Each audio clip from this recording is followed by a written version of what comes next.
जो हम बात कर रहे हैं उसे बस आप ये नियत करें कि आप सिर्फ सुनने नहीं आए, बल्कि अगर कोई चीज़ अगर आपके अंदर वो उतर जाती है, मेरी बात का कुछ आपको फ़ायदा पहुँचे, बिकॉज इवेंचुअली मैं बस यही चाहती हूँ कि जो भी हो या मैं जो भी कहूँ ये इससे सिर्फ मेरे भाई बहनों को फ़ायदा मिले, और इसीलिए मैं अपने एक्सपीरियंसेस शेयर करती हूँ ताकि शायद कोई मेरी जर्नी देख के या मेरी कोई बातों से या कोई मेरे कोई चीज़ से मोटिवेट हो जाए और उनके लिए भी फ़ायदेमंद हो जाए। तो आई थिंक सबसे पहले हम दरूद शरीफ पढ़ लेते हैं ताकि हमारी मदद हो जाए हर चीज़ समझने में। बिस्मिल्लाहिर्रहमानिर्रहीम। अब मैं इसमें ज़ोर से नहीं पढ़ूंगी, आप लोग अपना एक जो भी दरूद शरीफ आपको मुनासिब लगे आप पढ़ ले।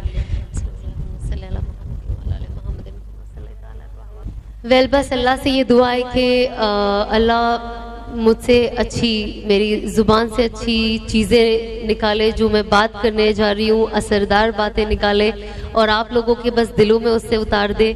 कोशिश हमारी हमेशा ऐसी ही रहनी चाहिए, चाहे वो आप हो मैं हूँ, कि हम बस सीखें। सीखना इज़ इम्पॉर्टेंट। कौन सिखाता है डजेंट मैटर, कौन कह रहा है डजेंट मैटर, बट किसकी बात हो रही है ये सबसे ज़्यादा इम्पॉर्टेंट है। और हर जब भी हम कोई चीज़ सुनते, स्पेशली कोई भी मोटिवेशनल चीज़ जो हमारे ईमान को मजबूत करती है, हम कोशिश करें कि उसे अलर्ट रहकर सुने, और जैसे मैंने पहले कहा नियत करें कि जो मैं सुन रही हूँ, क्योंकि वो इतनी अच्छी बात है, बस अल्लाह मेरे दिल में वो उतार दे और मुझे उस अमल की तौफीक नसीब अता फरमाए। बिकॉज उस चीज़ की जो एक फ़िक्र होती है ना, वो हम सब में होनी चाहिए, क्योंकि हम सभी जानते हैं, सब हमेशा बड़े बड़े उलमा कहते आए हैं, मैं भी वही चीज़ कहूँगी कि दुनिया फ़ना होने वाली चीज़ है। हमारा एग्जिस्टेंस, हम इस दुनिया में हो नहीं हो कोई वैल्यू नहीं रखता, दुनिया फिर भी वैसी चलनी है। लेकिन अल्लाह ने अगर हमें मौका दिया है इस दुनिया में आने का और हमें इंसान बनाया है, तो जाहिर सी बात है हमसे वो कुछ काम लेना चाहता है, वरना इतने सारे जानवर है शायद हम उस मखलूक में होते, पर अल्लाह ने हमें कोई जानवर नहीं बनाया बल्कि एक इंसान बनाया, तो बेशक वो हमसे कुछ काम लेना चाहता है। और उससे भी ज़्यादा ज़रूरी कि अल्लाह ने हमें ईमान में रखा है। अब हमें हम ईमान वाले घर में पैदा हुआ है, पैदाइशी ईमान हमारे साथ है, हमें उसे अलग तरीके से ढूंढना या जाके इस्लाम क्या होता है, जो लोग बिल्कुल नहीं जानते इस्लाम के बारे में, हमें उतना स्क्रैच से काम नहीं करना पड़ता है, क्योंकि अल्हम्दुलिल्लाह बचपन से मदरसा जाते हैं, हम कुरान की तिलावत करते हैं और मम्मी डैडी से सीखते हैं, घर का जो माहौल होता है हम उससे सीखते हैं, तो कुछ तो कच्चा पक्का हमें पता होता है। लेकिन जैसे जैसे हमारी उम्र बढ़ती है वो चीज़ें समझ में बेहतर आती है। बचपन में छोटे होते तो मम्मी डैडी कहते हैं इसलिए हम करते हैं, लेकिन जैसे जैसे हम बड़े होते हैं वो हमारे अंदर आ जाती है, फिर एक आदत बन जाती है और कुछ वक्त के बाद वो करना मोहब्बत बन जाती है। अब ऐसा लगता है ये नहीं करे तो अब कोई डंडा लेके तो नहीं खड़ा है। अगर आज आप कहीं जाते हो, आप नमाज नहीं पढ़ते, तो कोई आपको डंडे से पकड़ के मारने नहीं वाला है, लेकिन एक आपके अंदर इतनी अल्लाह की मोहब्बत आ जाती है कि आप सोचते नहीं, भले कोई नहीं देख रहा है पर मेरा अल्लाह देख रहा है और अल्लाह का हुक्म है नमाज का, तो मुझे वो फॉलो करना है। तो बहुत सारी चीजें जब आप एक वक्त के बाद आप हर चीज बाय चॉइस करते हो। आज मतलब एक टाइम पे मैं इतनी छोटी थी, फिर थोड़ी बड़ी हुई, अब ऐसी हुई, कल को मेरी उम्र और ज़्यादा बड़ी होगी, तो हम इंसान का जो ये एक नेचुरल प्रोसेस है, बच्चे से बूढ़े तक का, हमारे हर चीज़ हम अपने चॉइस से करते हैं। आज जब हम छोटे होते हैं तो ऑफकोर्स सबका कंट्रोल होता है, पेरेंट्स का होता है, घर में बड़े भाई बहनों का होता है एग्जाम्पल, लेकिन जब आप बड़े हो जाते, शादी हो जाते, तो कहीं ना कहीं एक फ्री विल होता है आपके पास, लेकिन आप उस फ्री विल का कैसे यूज़ करते हो वो बहुत ज़्यादा ज़रूरी है। आज हम कोशिश करते हैं, मैं ये कोशिश करती हूँ एक्चुअली कि मैं जितना हो सके इस्लाम के बारे में सीखूं, क्योंकि मुझे लगता है मैं जितना सीखती हूँ, मैं जितना सुनती हूँ, जब मैं कुछ और सुनती हूँ मुझे लगता है अच्छा ये भी है, अच्छा ये भी है। और स्पेशली जब घर में हमारे तालीम होती है रोज़, और जब हम हिस्ट्री सुनते हैं, मुझे वैसे स्कूल में हिस्ट्री इतनी पसंद नहीं थी बाय द वे, मुझे बहुत बोरिंग लगता था, मुझे बहुत ही नींद आती थी जब मैं हिस्ट्री पढ़ती थी।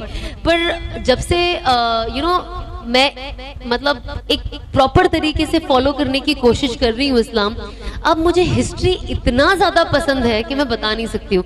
मैं घड़ी घड़ी मेरे हस्बैंड को बोलते ही रहती कि आप मुझे कुछ बताए, कुछ बताए, कुछ बताए, और कुछ बताए, और कुछ बताए, इसके पहले क्या हुआ था, इसके साथ क्या जुड़ा था। और बेशक टफ है, बिकॉज जब नाम जुड़ते हैं और काफी बड़े बड़े नाम होते हैं एक्चुअली, जब आप थोड़ी हिस्ट्री पढ़ते हो तो मैं नाम में इतनी कंफ्यूज हो जाती हूँ। मैंने कहा बहुत ही बड़े बड़े नाम है ये, लेकिन कोशिश करती हूँ कि मैं सीख जाऊं। और जब भी मुझे सिखाते हैं मैं सोचती हूँ या अल्लाह ये जो भी बोल रहे बस मेरे अंदर उतार दो, मतलब मेरा दिमाग इतना शार्प कर दो कि मैं ये सब सीख जाऊं और समझ जाऊं। और ये सिर्फ सीखने का नहीं है कि मुझे आना चाहिए, ये बात उसकी नहीं है, ये है कि समझना है कि इन लोगों ने ये सब क्यों किया। अब मैं आपको बोलूंगी आप बाहर जाके लड़ो और अपनी जान दे दो तो कोई नहीं जाएगा, जाहिर सी बात है ना, हर किसी को अपनी जान प्यारी होती है।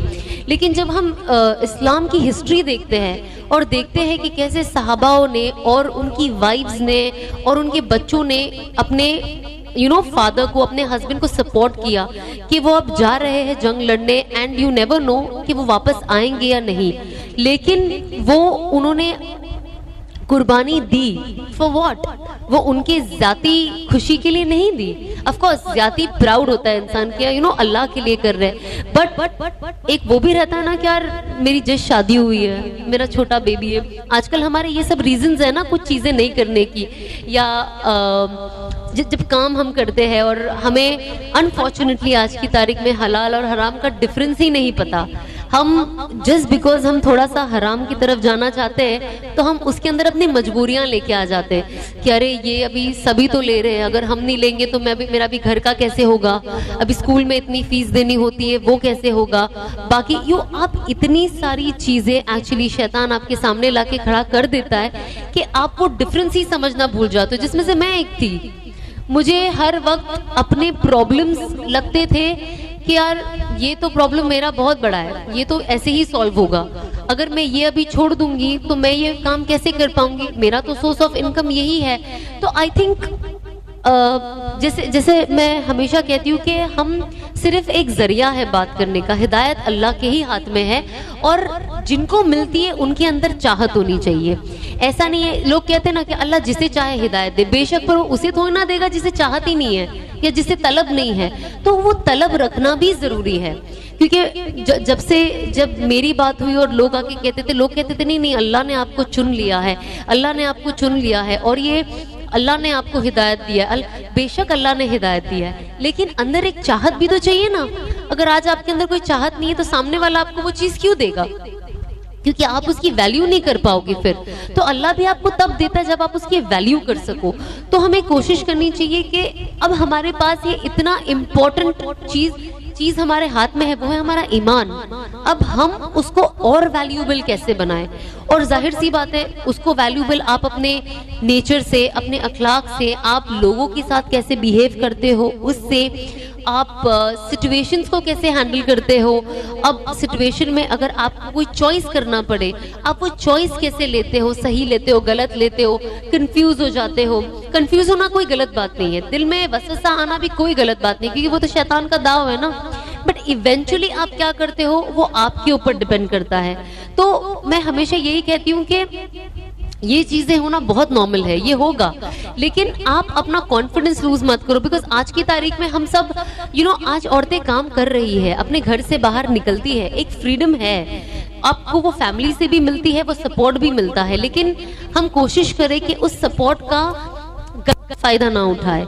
और साथ ही साथ अगर हमें ये फ्रीडम मिली है और हमको अल्लाह ने वो जहन दिया है, तो हम दुनिया और आखिरत दोनों को लेके चले। क्योंकि अगर आपने दुनिया में सब कुछ कमा लिया लेकिन आखिरत नहीं कमाई तो सब कुछ जीरो का जीरो है, फिर तो आप एक नाकामयाब इंसान हुए। लेकिन अगर आपने आखिरत कमा ली और अगर दुनिया थोड़ी बहुत पीछे भी रह गई तो कोई फर्क नहीं पड़ता।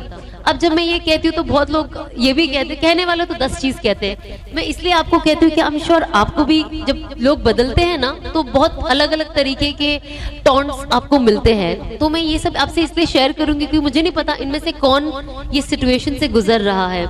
जब हम चेंज होने जा रहे थे और हम जब चेंजेस लाए अपनी जिंदगी में, और ऑफ कोर्स जब मैं अपनी एक्सपीरियंसेस की बातें करने लगी काफी लोग ये भी कहते हैं अच्छा इन्होंने तो सब करा लिया है ना, सब एंजॉय कर लिया है, सब कर लिया है, अब ये हमें सिखाएंगे कि ये मत करो, मतलब हम सैक्रिफाइस करें, इन्होंने एंजॉय कर लिया है। तो अगर आपको ये लगता है कि एंजॉयमेंट है और इसमें इतनी खुशी है, तो मैं इतनी खुशी और एंजॉयमेंट छोड़ के आऊंगी क्यों? ये भी तो सोचने वाली बात है ना, कि अगर लोग ये कहते हैं कि आपने तो अपनी जिंदगी एंजॉय कर ली, तो भैया हमारी जिंदगी तो अभी बाकी है। एक अजबाबी तौर से अगर आप देखो तो इंसान एक 70-80 साल तक, तो 90 साल तक भी आजकल जी लेते हैं ना, तो जिंदगी तो बाकी है। बाकी तो मौत और हयात अल्लाह के हाथ में। आप कोई पैदा होते हुए भी कुछ साल में, कुछ मिनटों में चले जाओगे, या आप 100 साल 110 साल के भी लोग, मेरे नाना 104 साल के थे जब उनका इंतकाल हुआ, तो आप इतनी लंबी उम्र भी जी सकते हो।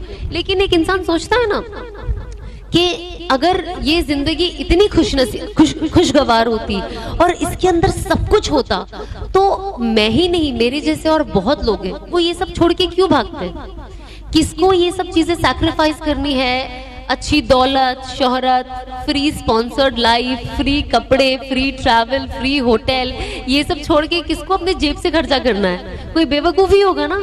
अगर आज मैं बोलूंगी मैं आपको सब करके दूंगी, आप बोलोगे नहीं नहीं नहीं मैं अपना दूंगी, तो ये तो बेवकूफ़ी हुआ ना कोई इंसान। तो इसका मोरल ऑफ द स्टोरी अगर आप सही तरीके से समझो तो ये है कि यहाँ पे कुछ